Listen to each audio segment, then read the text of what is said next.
Nobody wants Coach Hill. Texas. You know, you go to a game, you might as well rep it, right? Yeah.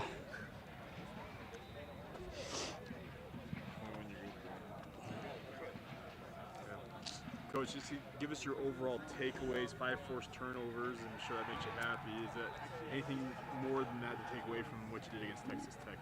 Well, I thought the run defense was improved again. I mean, we were going up against one of the nation's top rushers, and to hold him for 3.4 yards an attempt where he was averaging over 6 going into the game, I thought was huge.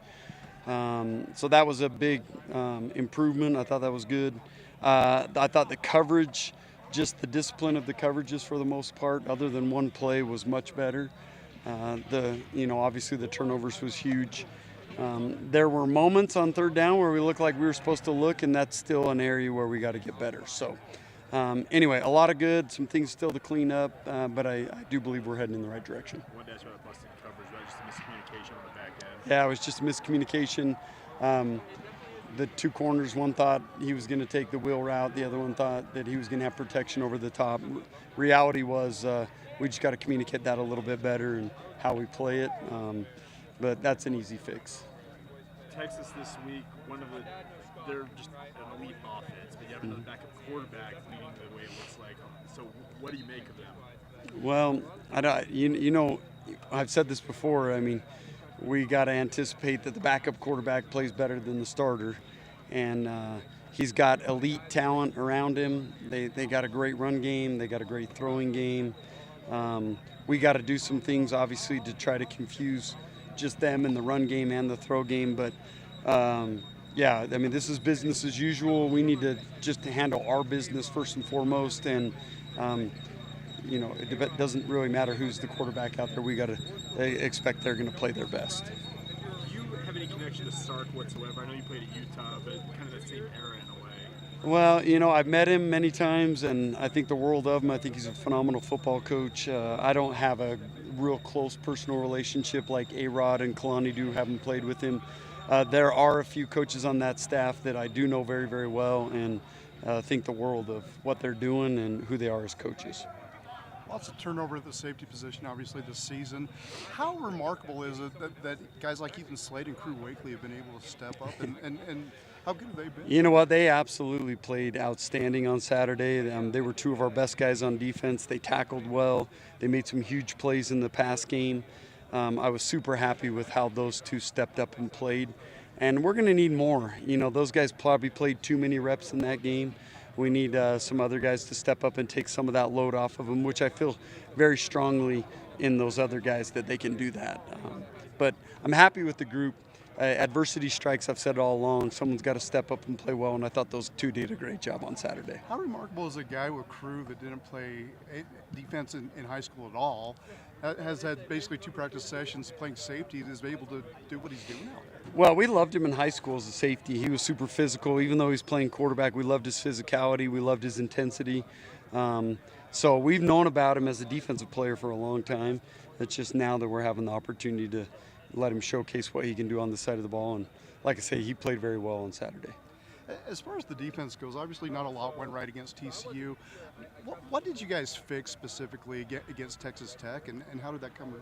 Well, the weird thing about the TCU game, there actually was a lot that went right. I mean, we did a good job of getting them into 3rd and longs. We just did a poor job of executing that down in distance. And I thought the rush defense that day was better than it had been. So there was a lot of good things we did, and then a lot of poor things that really hurt us. I liked the way that we rebounded and solidified a lot of that pass defense issues that we had against TCU. That was a big deal going into that Texas Tech game. Jay, I don't know if you addressed this because I stepped in late, but blitz packages. How do you kind of philosophy-wise determine when you're going to kind of bring that extra pressure versus when to drop back? Well, it's hard. It's off some of their tendencies. It's off breaking my tendencies. It's fill the game. It's what we like to certain protections that they do. These last 2 weeks we haven't blitzed quite as much just because the way they spread you out and they just beat everything with the ball. Blitzing's not necessarily the best way to get after some of those run and shoot teams, and so you got to be judicious on how you bring them, where you bring it, and just pick your spots. I thought we did a pretty good job with that on Saturday. Do you feel like, before a play, do you have a pretty good idea if a blitz is going to get home or if they're going to pick it up, or is it just kind of how it plays out? No, I mean, I think there's times where you're calling a blitz because you think it's going to be the best play for that call, and then there's other times where you call the blitz and you're really more wanting pressure in the quarterback's face for what's going to occur in the coverage. They're all different on how we use them. The other thing is you want to keep quarterbacks uncomfortable. So if all you're doing is sit back, and you never bring pressure, the quarterback never feels rushed. That's not necessarily the way I like to handle it. So we bring pressures to keep the quarterbacks on their toes and know that they can't just sit there and pat the balls when we do drop coverage. I was talking to Eddie, and he talked about how much fun it is occasionally to be that guy called on to use his speed and try and get in the backfield. You bring different guys. You brought a safety blitz, I think, some of that different thing. How much fun is it to kind of look at it and dial up different guys and give them different opportunities? Well, I think it's exciting for the players. We're trying to give the offensive line different looks, make them have to identify everybody on the field as to who could blitz. That's what it is more than anything, is just making sure they have to defend all 11 guys when it comes to our blitz package. It's been kind of a hot topic in college football, sign stealing. Have you experienced that at all in your coaching career where you've kind of known an opponent when he was doing that or trying to get an upper hand? Yeah, absolutely. It happens dang near every week, and I guarantee it's happened to us this year, and people trying to steal signals. And it's never been anything that the staffs I've been involved with have been too, much into it, but I know it occurs. I know it occurs to us. We try like crazy to make sure that we defend against sign stealing. That's why you have multiple signalers, you have boards, you have different things to try to make sure they can't do that, wristbands. But, I mean, this has been a thing in college football and in the NFL for years and years. This is nothing new. So you're pretty conscious that going into a week, like kind of have the operation of like trying to find ways to avoid. You have to assume that they're trying to steal your signals. And the last thing, too, I don't know if it was asked, John Nelson availability this week? It doesn't look like we'll have him for this week. You never quite know, but it doesn't look like we'll have him. So. You also may have addressed this, but Texas, what do you see from them as you get ready to play? Super talented, great speed, as you would expect from Texas. They have some really, really great O-linemen that I like the way they play. The quarterback, it was like a 5-star QB coming out of high school. The kid can play. So we got our work cut out for us. They're as talented as, the team that went and beat Alabama and is a top 10 team in the country. So we got our work cut out for us. I love the challenge. Is good. Yeah. Thanks, guys. Thanks, Coach. All right, AJ, hop up here. Yeah, appreciate it. Hey, Jay. Hey, how's it going? Good. How are you? Great. Sure that my guy. Thank you. Perfect.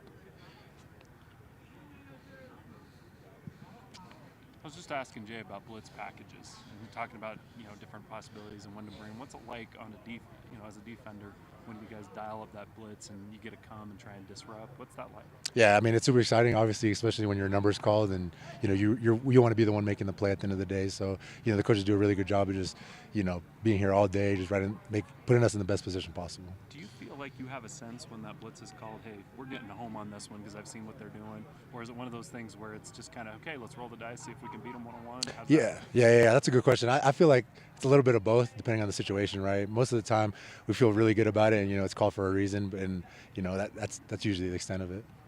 How's your role changed maybe at all since Ben Bywater went out?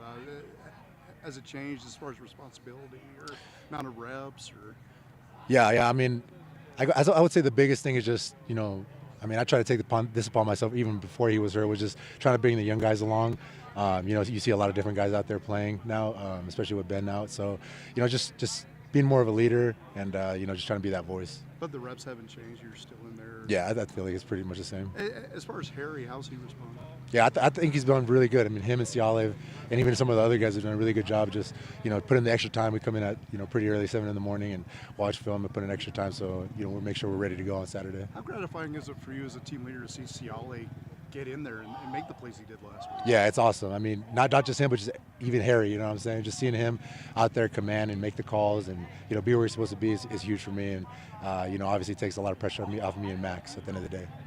What's it like getting ready for this game, this opportunity to play, against a top 10 team on the road, big venue? Yeah, it's super exciting. Obviously, this is why I came here. This is why most of the guys came here for. It's an unbelievable opportunity, and we're just excited to go. What does it take? You play big games. What does it take in a big game to manage the emotions and then be able to play at a high level? Yeah, it's going to take execution at the end of the day. We can get ready and practice all we want, but at the end of the day, we're going to have to go out there, execute, and play our best ball. And I think this is a perfect week to do so. As far as Texas, just a roster dotted with 4- and 5-star prospects. How talented is this team that you see on film, maybe relative to what you've played so far this season, maybe in your career? Yeah, no, obviously, they have a really, really good roster and unbelievable players with a lot of speed. We're just gonna have to go out there and do our job, not try to do too much, and just execute. How do you guys prepare again? It seems like another third week straight, another backup quarterback. How do you guys go about again? Is it the same mindset as it was the week before, or does that change? Yeah, obviously it's a little bit similar to last week with the backup quarterback. Obviously, you don't have the extent of the film that you would like, but obviously he's a good player, and we're gonna have to go ready to go. So. You see any comparisons? Maybe if Murphy gets a start to KJ Jefferson, on another bigger quarterback. Yeah. 6'4", 6'5", 240 guy. Yeah, definitely. Obviously similar builds. Obviously two different players, but very similar builds, and just big body who has a big arm at the end of the day. As a linebacker, is there a preference? If you want a certain guy to play like that, it doesn't really matter. There's a lot of hype obviously around the Manning kid. Put Murphy, or we're just gonna go play football. Yeah, honestly, it doesn't really matter at the end of the day because there's 11 other guys on the field as well. So it really doesn't matter at the end of the day, and we're just excited to go out there and do what we're supposed to do. Hey, dude, we've talked third and long. Got you, Texas Tech got you, on a third and long for a touchdown. What's about that down? What is changing? What needs to change as you guys to be more effective on some of those third and long plays? No, it's just not making it bigger than it is at the end of the day. Obviously we're really good usually on control downs, first and second down, and we just got to get off the field on third downs, and it just comes down to executing, just like we did the first and second down, and then just doing our job. Do you like being aggressive on third down? Some of them you guys brought pressure, some of them drop back. Do you like the aggressive, or do you care? Is it just, hey, whatever works? Yeah, I usually do. I'm more of a aggressive style. I really want to get after the quarterback and just bring pressure and stuff. But either way, I think both is good in different situations. Yeah, appreciate you. We all asked everything. Thank you. Thanks, AJ. Appreciate it. Of course. Absolutely. Yes, sir. Always a pleasure. Yes, sir. Good luck to you, man. Thank you. Appreciate you.